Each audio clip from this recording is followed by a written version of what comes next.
निश्चित रूप से ये एक बड़ी बात है और इन सारे चीज़ों को लेकर पेरेंटिंग की बात आती है। क्या अभिभावक सोचे और कैसे गाइड किया जाए? जैन साहब, आप पेरेंटिंग की ओर कुछ बता रहे थे, क्या पेरेंटिंग क्यों जरूरत है और आप उस क्षेत्र को लेकर क्या कर रहे हैं? सर, मैं पिछले 3 वर्षों से पेरेंटिंग पे सेमिनार्स ले रहा हूँ, प्रोग्राम्स ले रहा हूँ, पूरे छत्तीसगढ़ में भी और छत्तीसगढ़ के बाहर भी। देखिए, एक समय था कि जब माता पिता का भय बच्चों में होता था और एक माता पिता के 4-5 बच्चे भी होते थे।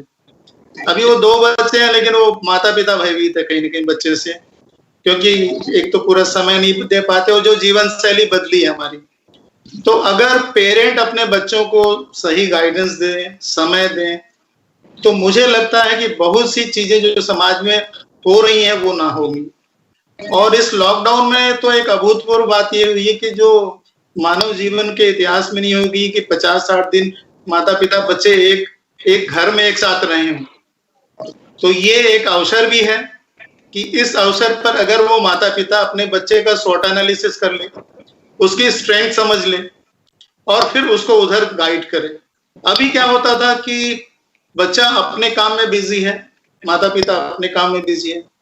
जैसे ही बच्चा टीन में पहुंचता है, टीनेज में, 13-14 साल का बच्चा, समझिए माता पिता की उम्र 45-50 की हो जाती है।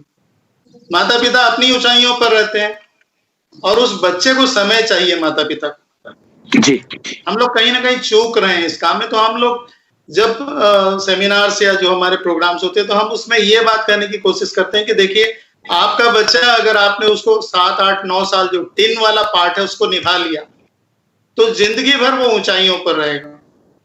लेकिन हमें लगता है कि हम उसके आवश्यकताओं की पूर्ति मात्र कर रहे हैं, हम उसको पैसे दे रहे हैं, सुविधाएं दे रहे हैं, तो हमारे कार्य की इतिश्री हो गई, हमने सुविधा दे दी।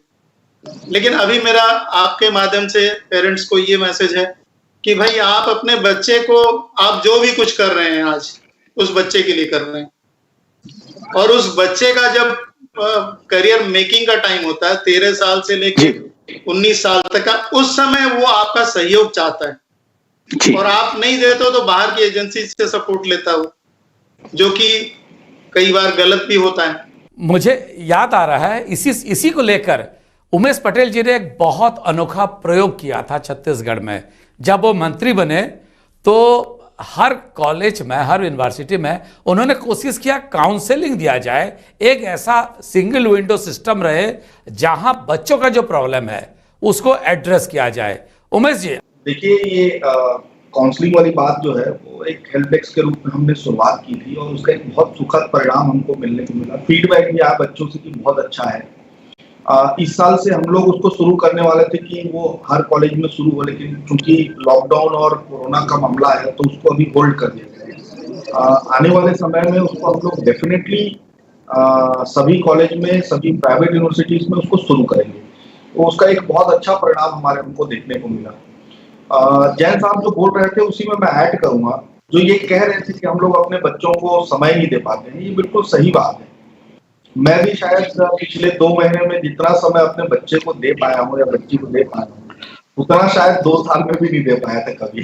तो ये सच्चाई है, हम सबको समझना भी पड़ेगा कि हमारे बच्चों को कहीं ना कहीं हमारी जरूरत पड़ती है। जब हम लोग सिखाएंगे तभी वो सीख पाएंगे, नहीं तो वो फिर सोशल मीडिया से सीखेंगे, उसी तरह का बिहेव करेंगे जैसा दूसरे कर रहे हैं, जैसा वो ये कर रहे हैं। तो मुझे इस बात को मैं सही मानता हूँ, ऐसा हो रहा है हमारे बीच में।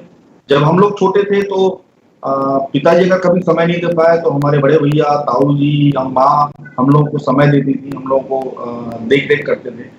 तो वो शायद कहीं ना कहीं उसमें कमी आई है बहुत ज्यादा, और उसको एड्रेस करना बहुत ज्यादा जरूरी है।